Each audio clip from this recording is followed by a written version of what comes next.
you have a land here, we're going to allow you to come and put your installation here for manufacturing, and we are going to charge that, we are going to charge 10% of corporate tax. I'm telling you that we are going to have companies have their installation in this country. Why? Because one, people they will install installation here to even have the Africa as a whole as their market base. So we'll have more Kenyans getting employed, and even trying to source other people from other countries to get employed, because we will have more jobs here. Because Kenya will become a base for Africa to whatever thing that we need to manufacture in this country. Yeah, it's a way.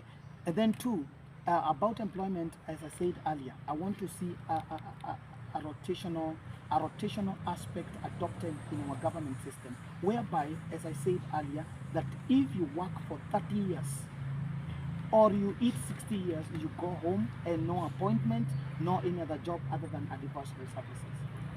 Yeah. My name is Francis. I'm Kenyan. What about the agriculture sector? So agriculture sector, I want to say there is something that I talked to a meeting of Mount Kenya, and I said that the agenda that we have today, there's something called globalist, or there are people trying to hijack our agriculture in this country. So I want to say that if we are keen enough to moderate and to be able to do market linkages, we are able to consider that how our farmers are doing the farming in a professional way. Are they having market linkages? Today, what we are seeing the market linkages being killed.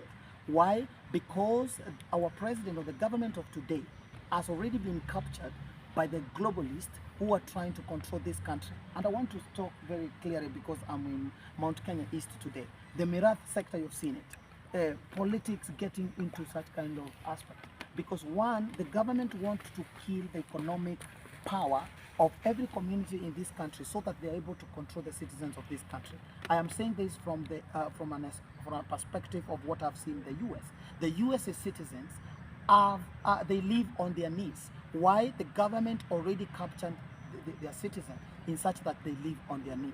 We need to resist this kind of economic, I would call terrorism, and economic damage of this country. So I will see a country that is focused on agricultural produce and market linkages, whereby that is the most important thing for a farmer. Nothing else that a farmer wants. Market linkages, cheap fertilizers, and a good conducive environment for them, to do their farming. Yeah. I'm Osoi from State Union News. Yes, sir. What has made you to start your campaign currently? Actually, I would say that I started this year. I would say that it is not a campaign as per se. I'm actually doing sensitization. I'm actually training Kenyans. I'm actually informing Kenyans that if any politician, any person comes to give you money for whatever reason, especially for any political advancement, to say no, because that is equivalent to a prostitution in this country, and that which makes these people to misuse us and use us in the worst way. So I'm doing training and sensitization and making Kenyans, and I want to call upon everyone anywhere at any given time to start trying to educate the next person, so that we understand what are the consequences of us accepting money from the politician. We cannot expect somebody like Dr. William Ruto, the president of this country, use more than 2 billion or 3 billion and expect that person not to have his ways in this government. And I want also to tell Kenyans, you cannot call any leader to accountability if that leader got into a seat using his own money. So it is the high time for Kenya to understand the dynamics of accepting money from the politician. 2027, I want to request all Kenyans all over this world to make sure that it is about Kenyans. We are going to finance, every Kenyan will stand to finance every leader who get into power, so that we're able to question them, so that they're able to be accountable, and so that when we want to send them home, we send them freely, because none of their monies was used to campaign. So that is one thing we need to capitalize on. So per se, I'm doing socio-economic also programs. I want to see Kenyans trying to do socio-economic programs, because I have already understood when somebody is empowered socially, when somebody is empowered economically, What happens with political decision is they have a way to negotiate the political decision. They have a way to dictate what kind of leadership they want. So that is what I'm doing currently. So I haven't started my campaign yet. I'm just saying that I'm a presidential aspirant in 2027. When the politics starts, I'm telling you it's gonna be fireworks in this country. Yeah. Sam from MBTV again. Yes, sir. What do you think should be done to ensure that county serves the citizens effectively on accountability?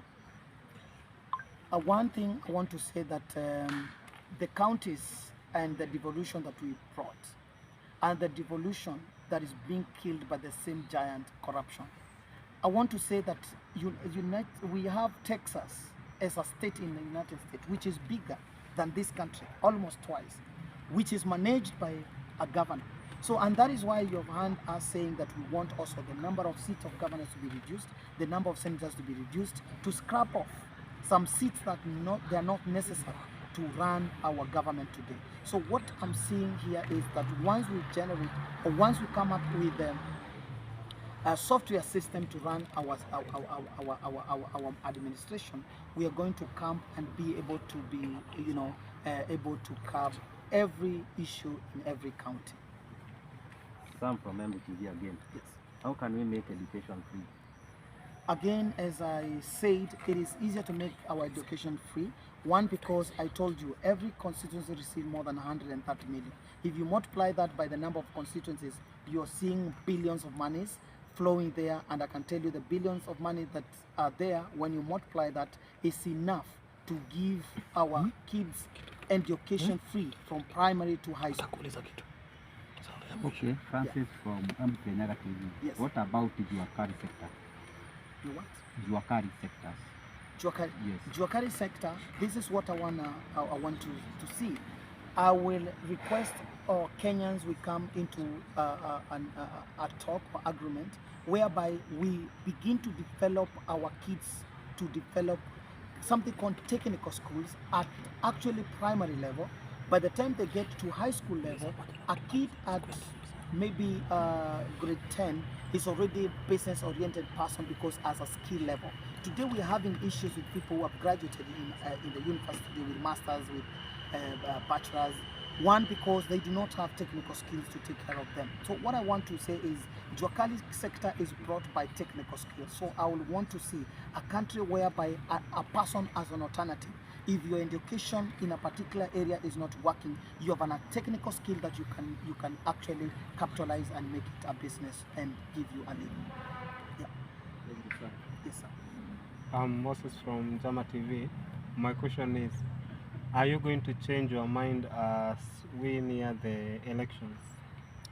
I want to say that what I'm geared to do is actually to make sure that the mindset of Kenyans and mindset that has been there before, we have changed it to the better of this country.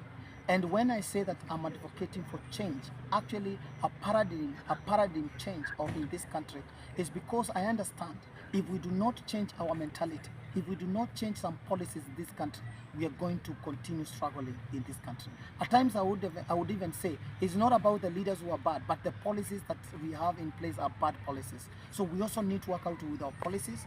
We will actually have to do, I would say we may actually tend to do a referendum to make sure that we do the revision of our policies and even our constitution to make sure that it's suitable, not a colonization kind of a constitution. Yeah. It's Njama again. My question is, have you reached all the requirements to be the president of Kenya? Actually, I would say that for one to meet a requirement or to be a president of any country in this world, one, it is to understand the national interest of a country. Having served in the National Intelligence Service, we are the people, we are the body that trains the executive and even the parliamentarian on how to run the government. I have the qualification, both professional and both academic, to make sure to be the Kenyan president. My last question, do you think you are, it seems that you'll be the youngest president of this country. Yes. How is your feeling toward that? Actually, me becoming the Kenyan president in 2027 it will be a pride, a win for all of us as young people. And that is why I have said here, it is not about Patrick Osoi being the youngest president in this country, but it's about us, the young people, taking over this country, bringing the change we want, putting the policies that we want, and making sure that we are in a conducive environment even for our future kids. My last question: do you feel, maybe away from politics, but on the same table, do you feel Eric Omondi, the way he has been handling his uh, like demonstration, like the last demonstration he has, Yes. he was campaigning for Mama Mboga. Yes.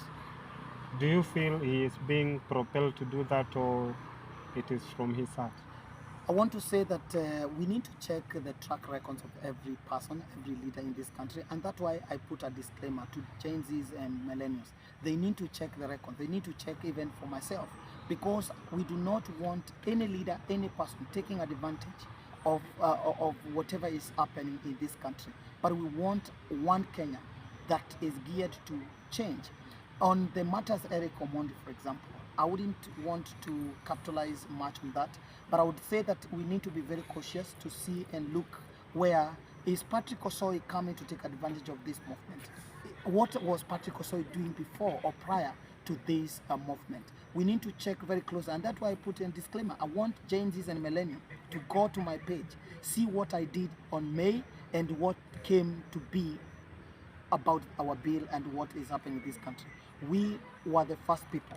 I've also heard Eric Omondi also advocating for good things in the country before this demonstration. Therefore, I say, even if whatever way he is putting it, he is putting it for the goodwill, or it has a goodwill, whether he is being engineered to do that, but whatever he is advocating for is for the goodwill of this country. Good governance, good leadership, no corruption, no impunity, no nepotism. That's what I would actually put across on that. Yeah. That's where we come to the end of this interview. Thank you so much, Patrick, for making your time I appreciate to so come much. and talk to us. And I wish you all the best. I appreciate so much. Yeah. Ready? Action. My name is Valentine Kimani from Embu Buzz Media, and I'm here with other online TV medias here in Embu County, and we are here with Patrick Osoi, who is vying for presidency in 2027. Introduce yourself. Ladies and gentlemen, once again, I think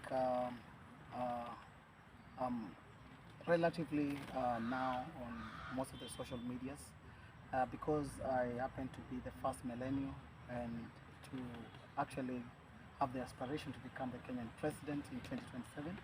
So my name is Patrick Osoi, born in Western Kenya, raised in Mount Kenya region, and also partly in Nairobi. So my first question to you, Mr. President, would be, what took you interest to participate in politics in Kenya, and specifically the presidential seat? Actually, I want to say that I looked like I was someone who was isolated, because when I started this aspiration, when I became actually loud about it, that is around May, when I came into the country and I went around through several counties. I was in Kisumu County, I was in Vihiga County, and also was in Nairobi County. I also met a few of politicians and told them about the aspiration that I had. So the challenging thing is that my aspiration to become the Kenyan president actually started way back when I was working with the government of our country. So I noticed we had a lot of problems, and especially the policies. And again, we had problems to do with corruption. I want to say the thing that made me or geared me from fighting impunity, corruption, such kind of things that are not, I would say they're not human, is that I was a special force soldier. And when you're a special force soldier, there are many things you're taught, and this is all about your life.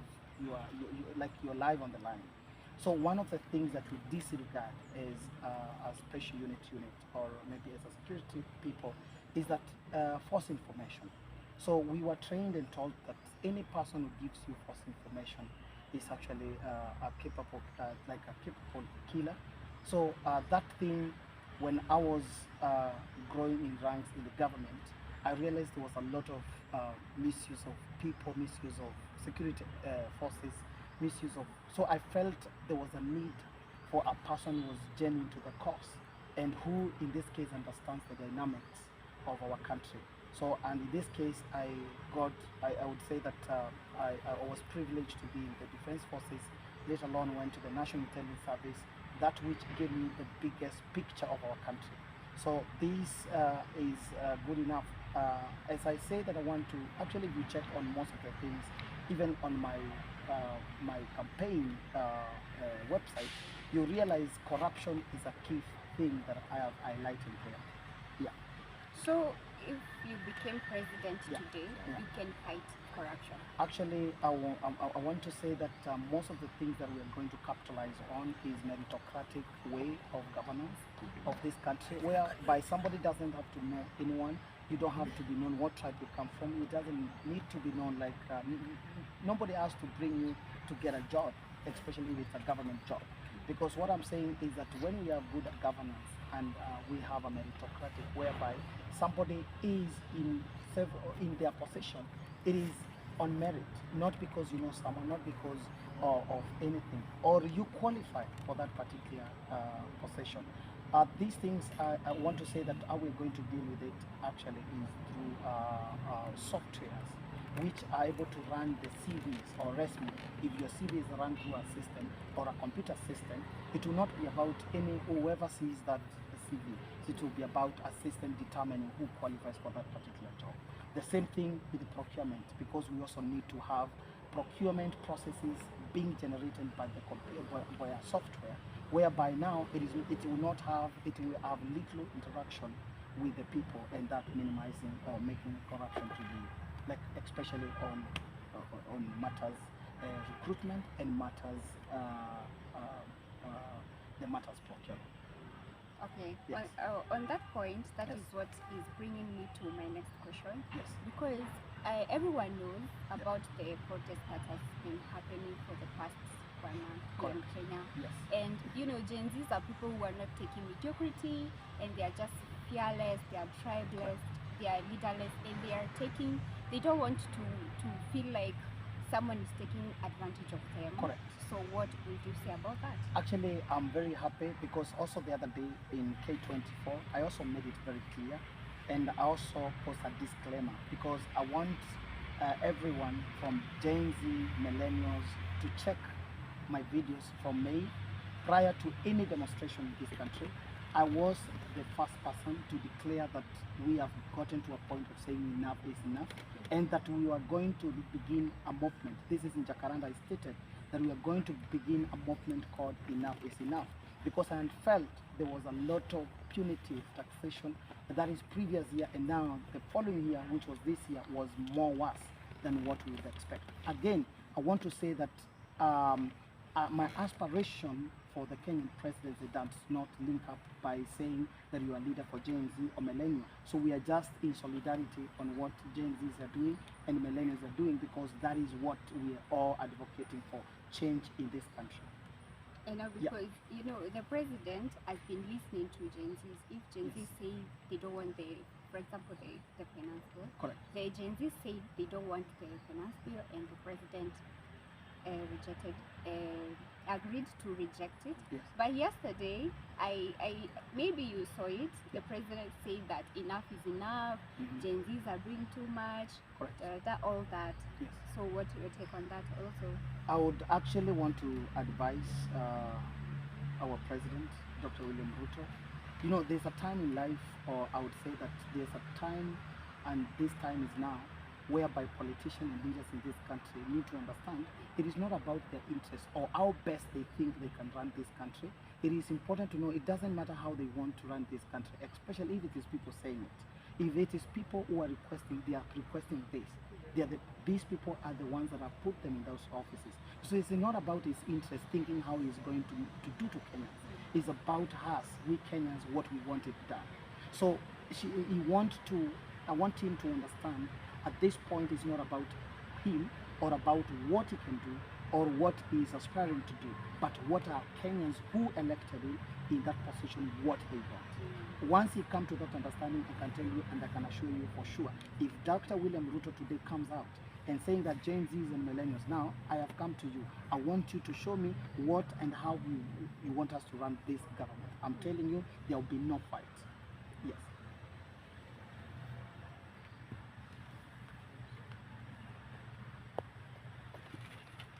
Mr. President, Yes, sir. I'm from Embu TV. Yes. How can we make education free for this country?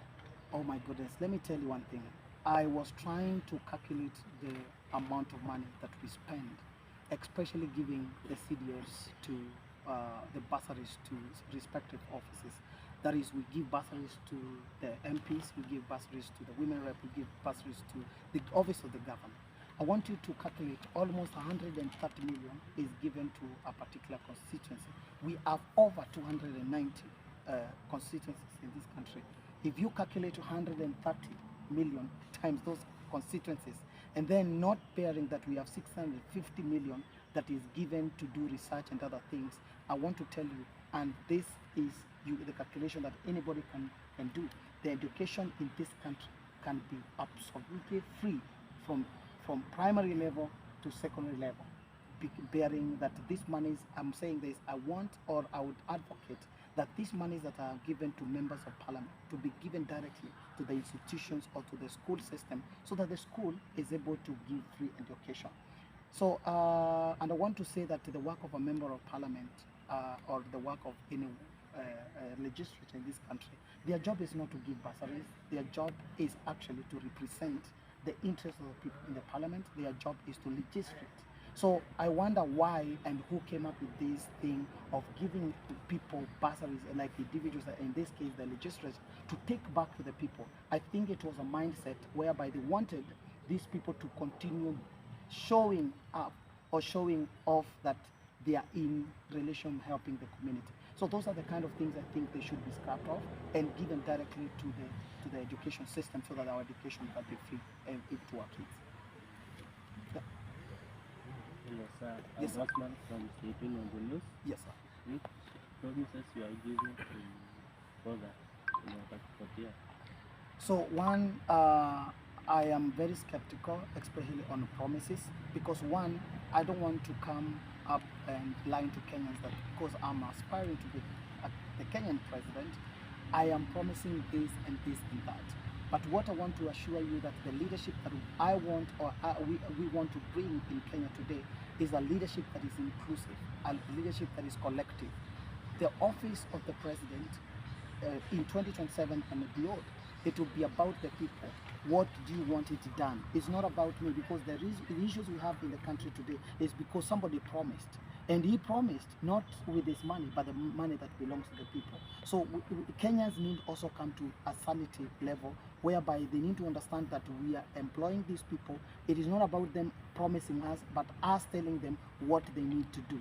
So I'll be a president of the people, by the people, for the people. People will give me the blueprint of what they want in this country. I was saying yesterday in Jacaranda that if people decide today how we are going to deal with the corruption is to hang those people, that is exactly what we are going to do. If people decide that these people we need to do audit from 1963 to date, that is what we are going to do. So, but what I can assure Kenyans, I am a millennial at this given time, but I can tell you this, I am one of the leaders in this country who cannot be corruptible, to be incorruptible. What I mean is, there are no money that will buy Patrick Osoi to change the mind of making this country to be different, because that is the biggest achievement that we can have as a country. I want to see equity.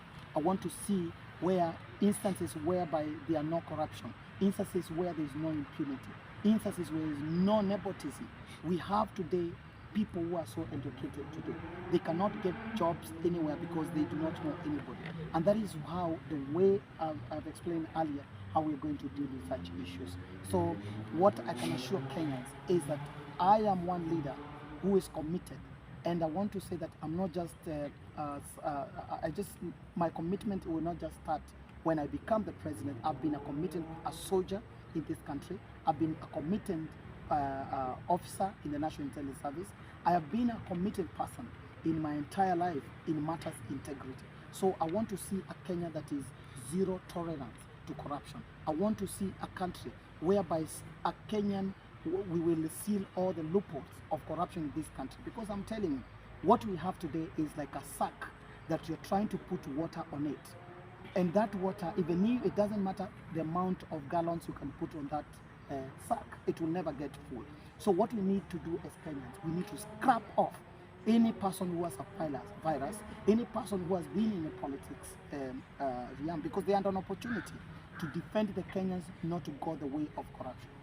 So anybody who comes to you who has been in the politics before, telling you that he's going to bring change in this country, I can tell you for free, there's no change they are going to bring. The people who are going to bring change in this country are new faces, young people, energetic people in this country.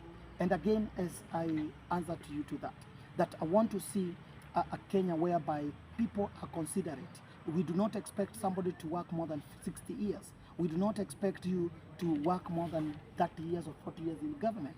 We are going to make sure that if you get employed at 25 years when you finish your campus, you either work for 25, 30 years, that is 55 years, or 60 years, whichever comes first. And you go home and you usher in a new people who have already graduated after 25 years.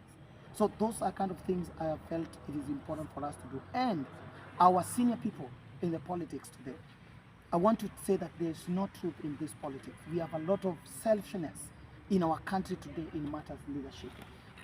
Today you're seeing people who are past 60 years trying to come to tell us as young people they are going to bring change to this country. I can assure you for free, there is no change a person beyond 60 years that can bring a revolution or can bring any kind of revolution, whether economic revolution, leadership revolution, party revolution in this country. It is we, the young people, who are going to revolutionize this country and make it better for us, because we have a future to live.